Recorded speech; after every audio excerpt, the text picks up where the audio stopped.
Dans nos médias, c'est aussi expliqué, c'est la photo Hamas. Vous voyez l'autre jour sur France 2, M. Poujada interviewé le porte-parole officiel du gouvernement d'Israël, et c'était absolument répugnant. Il n'a posé aucune question, il n'a contesté absolument rien de ce qu'il a dit, et tout simplement ce qu'il lui a posé finalement, c'est est-ce que vous n'allez pas renforcer le Hamas en faisant ce que vous faites. Donc ça, c'est pas des interviews, c'est pas des journalistes, ça. C'est des tapis rouges, c'est des paillassons.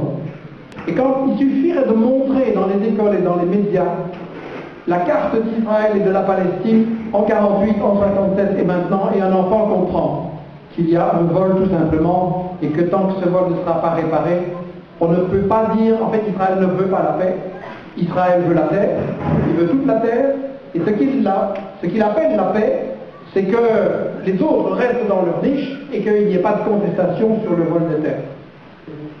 Et d'ailleurs, on n'a que le mot de démocratie à la bouche, mais il faut quand même rappeler que le Hamas a été élu dans les élections, qu'il incarne manifestement aujourd'hui la volonté d'un peuple et la volonté de résistance, et qu'en fait, la démocratie, pour nos dirigeants, elle leur plaît quand on dit ce qu'ils veulent. Mais quand en Europe, il y a un pays qui vote, par exemple, contre la constitution de l'Union européenne, en pensant que c'est une constitution qui va avantager les grosses sociétés, les riches, et qui ne va pas faire le bien des simples citoyens, à ce moment-là, ça non plus n'est pas accepté. Et on dit aux gens de ce pays qu'ils doivent revoter jusqu'à ce qu'ils aient bien voté. Ça veut dire qu'on a surtout effectivement une conception de la démocratie. La démocratie, c'est bien quand vous êtes d'accord avec moi. Et que justement, la menace actuelle que représente la Palestine, c'est que ça pourrait être la société démocratique au Moyen-Orient, et que, bon, c'est ça qui fait peur, parce que quand on nous diabolise, les Palestiniens et leurs organisations, on ne dit rien, au contraire, on chante les louanges de gens comme Moubarak et d'autres dictateurs. La seule démocratie concevable au Moyen-Orient, c'est le retour des réfugiés, un homme, une voix, et le problème c'est qu'Israël n'en veut pas, parce qu'Israël veut rester dans le système d'Athènes, et que les autres doivent être des esclaves et n'avoir rien à dire. Et je pense que la question essentielle, elle est là. Qu'est-ce qu'on fait avec l'argent du pétrole?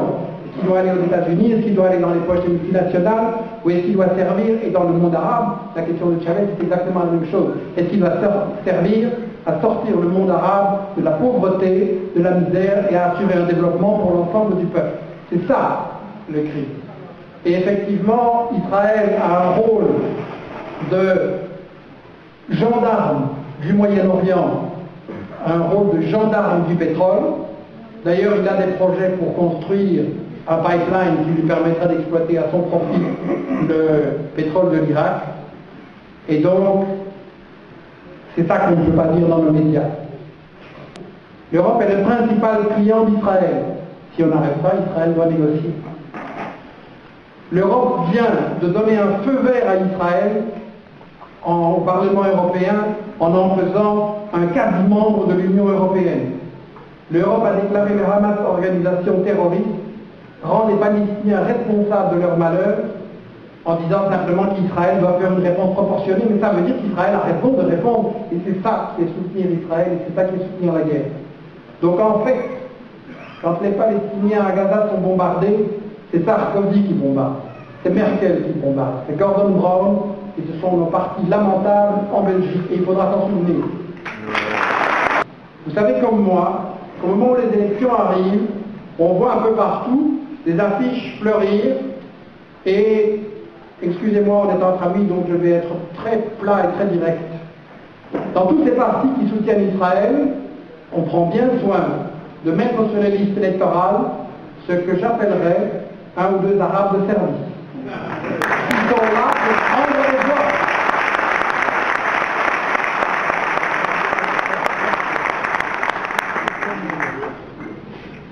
Évidemment, beaucoup sont de bonne foi, je suppose, et disent je vais essayer de changer les choses de l'intérieur.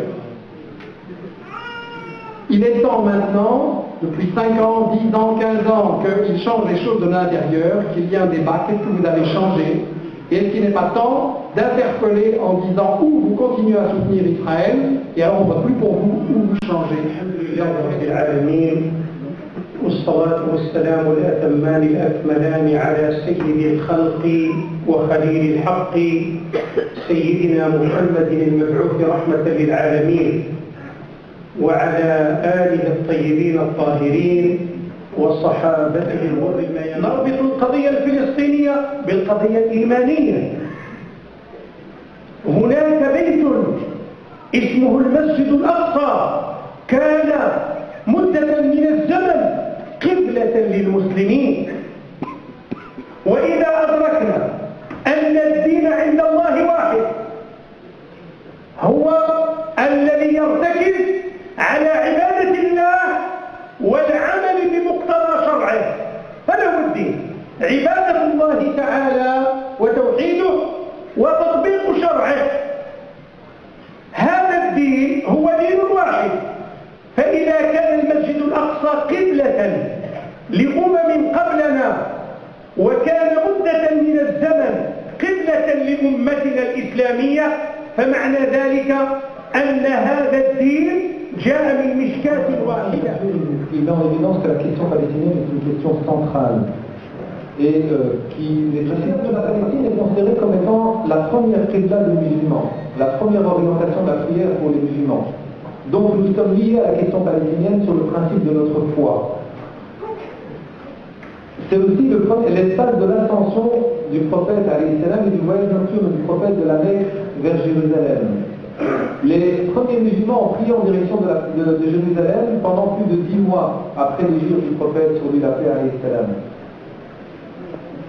Et cette terre aspire à la prophétie puisque tous les messages des prophètes sont venus en cette terre. Elle symbolise cette union de la prophétie par fidélité au cycle de la prophétie auquel en rappelant que la Ligue des imams duquel donc le Cheikh Mohamed Toujgani est président a émis un communiqué à l'égard